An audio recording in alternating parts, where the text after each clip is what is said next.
Hello and welcome back to World of Tanks. Now, I'm going to continue my series on garbage vehicles. Last time we did the Churchill gun carrier. Today we are going to be doing the AMX 40, which is the French Tier 4 light, in sarcasm quotes, tank. Now this tank is actually very similar to the British Tier 4 medium tank, the Matilda. However, it's a light tank which gives it certain bonuses, but it is still complete garbage. Now, we'll begin with the good points. Like, what is the good point about this tank? Now, as I said, it's very similar to the Matilda. How is it similar? Well, let's look at the armour values. The armour is absurdly thick. It's not as thick as the Matilda. Almost. It's not far off. It's close to the Valentine, actually. But look at this. It's got 70 on the front, 65 on the side, 40 on the rear for the hull, and the turret is 80, 60, 60. Which makes it in the same leagues. Now for Tier 4 that is very heavy indeed. That's Tier 5 that's Tier 5 heavy tank territory, normally. And also, unlike the Matilda, look how sloped that is. This tank is very rounded. There are no sharp corners. I think the heavy armour on the back is actually only there, but I'm not going to go into Tank Inspector to find that out. Very sloped. The front, look at that front angle. That's almost auto bounce angle. The turret is very rounded. This tank can bounce shells very easily indeed. So that is its sole good point. Because otherwise this wouldn't be a garbage vehicle if it had more than one. Now, let's move on to the reason why this tank basically sucks. The main first start again. Okay, so today we have the pleasure of watching SulejmanWspanialy. So I'm going to call him Suleiman. There we go. In the AMX 40, in a Tier 5 game, so he's not even top tier. And we're going to see how the Duck performs with its massive armour and terrible everything else. So I'm now following his camera. Resolutely mounted in the face of the enemy. Oh, look, a Panzer T25. Head straight into cover. And then poke out. Can he nail him? Can he nail him? Yes, he can. But he took quite a lot of damage in the process. What's he doing? Yeah, so he's just kind of holding this rubble, really. Side got nailed by the M3. Shoots back at the M3. A few tanks he can probably actually do damage to. See, the armour on this thing's pretty tough. It blocks 300 odd damage now. Now he's side scraping around here, so this is good use of armour. So he knows his main advantage is his armour, and what he's trying to do is present the sloping side. As you can just see there. Because his side armour is thick. Retreating again because there's somebody else over there. He's on one kill. Matilda comes around the corner. As you can see, he side scrapes. So if I pause it, you can see the Matilda is there. So the Matilda's here. The Matilda is shooting down this line, and it's going to be hitting his side. Now, normally hitting side armour is, side armour is a weak point. In this case, because it's so shallow and his armour is so thick, that's effectively massively increasing the effective thickness of his armour. So the idea is that the enemy shots bounce off his side, and then he pulls back enough to shoot with his gun, and then pulls forward again so they can only see his side. This is called side scraping, and for heavily armoured tanks it's basically almost a required skill. Otherwise, if you don't do it, you're basically going to lose. So let's carry on.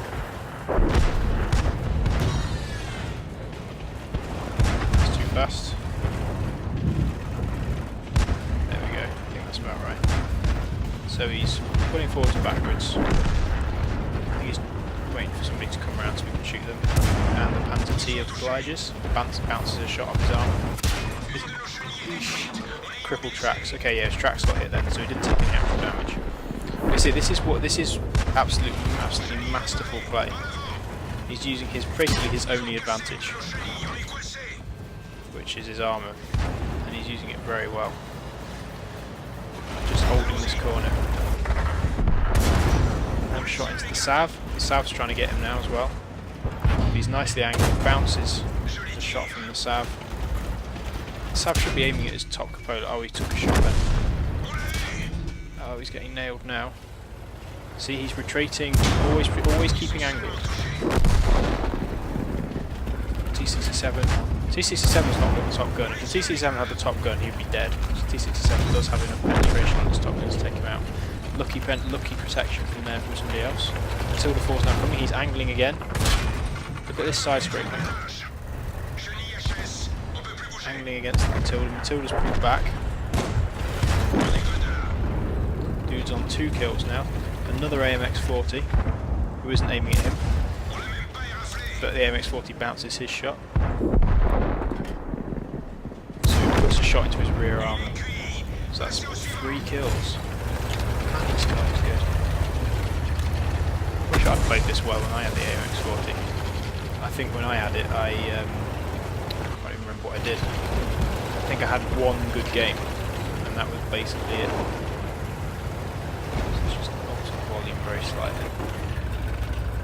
Oh, I've got it the wrong way. Wait, hang on. Yeah, there we go. That's better. Okay. T50 tries to leg it round the corner. He's angling, bounces a shot, return fire, kills the dude, so he's now on 4 kills. Bearing in mind, he's in a tier 4 tank, in a tier 5 game, and it isn't even a very good tier 4 tank. The AMX 40 is not known for being amazing. But the game is close. They're 3-2 with a light and 2 mediums versus a heavy and an artillery. The heavy is a KV-220, which to be fair has lost most of its health. So now what we're trying to do is trying to flank. But the Skoda T24 is nearly dead. He's blocked 1700 damage. So almost 6 times his own HP have been blocked by his armour. That is ridiculous. And it's all, as you've seen, it's all because of his angling. This tank has extremely well angled armour anyway, and his constant side scraping and constant angling means that most of the enemy shots just bounce off him. Oh, there's the RT. He's been spotted. He's got 6th sense on this tank as well. Oh dear. How much he must have trained the crew on this to do that. Unless he's switched them from someone else, of course. The KV-220 is all over there. Dude's on 5 kills. And he's doing the sensible thing. And he's heading to cap. And I guess he's probably going to go and hide behind this building on the left. Because he knows what direction the KV is going to be coming from. And this is where I would hide. Yep. This is where I would hide if I was in his position. KV-220 is capturing as well. So, and he's going to win, unless the KV tries to come back. Because it takes 5 seconds once you get to 100 to finish the game. And he is 8 or 9 seconds ahead. Yes, he's got it now. As long as he stays here, he's won. Unless the KV comes back. Because that's the only way the KV is going to win, is if the AKV comes back, which he might try and do, to be fair. Because if he understands that rule, then he will head back because he's got no other choice, and it will take him probably most of the remaining time now to head back. So we're just going to sit here. So there's this graveyard of tanks in the middle, just there.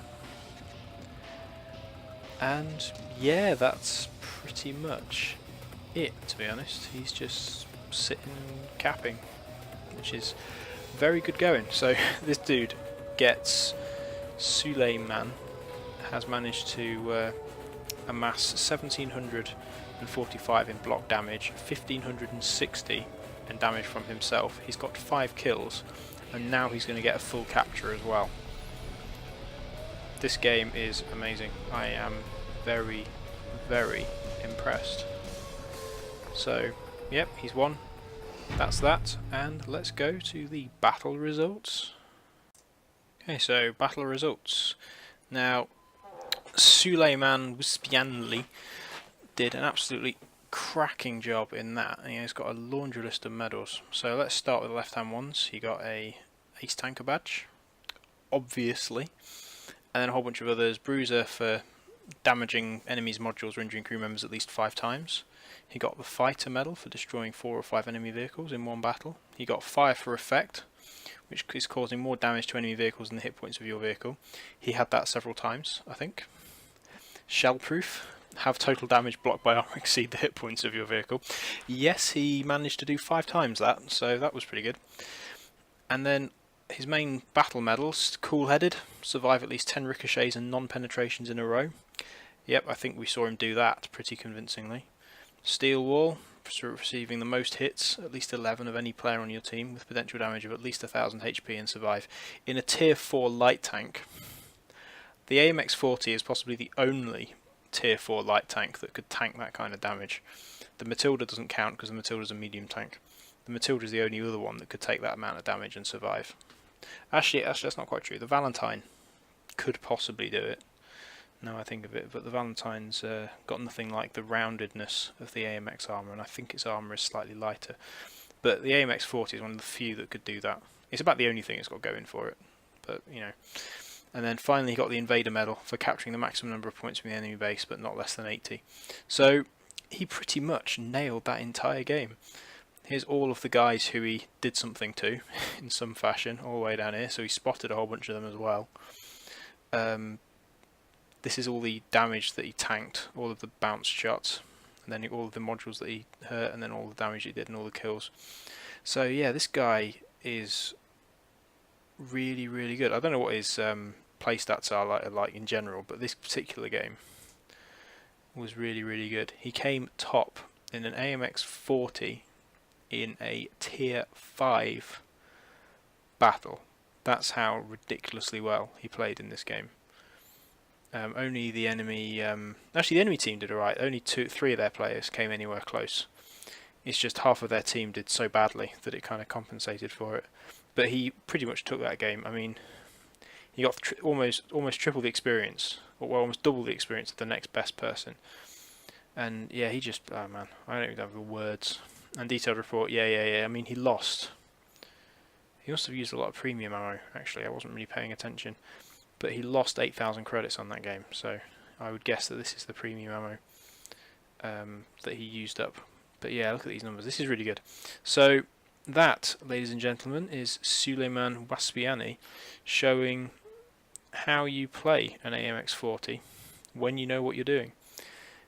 So the tank might be fairly garbage, but in the hands of a good player, it is still capable of kicking people's backsides and taking names. So thank you very much for watching. I hope you enjoyed this video. I hope you enjoyed watching the battle, and I will see you in the next one. Goodbye.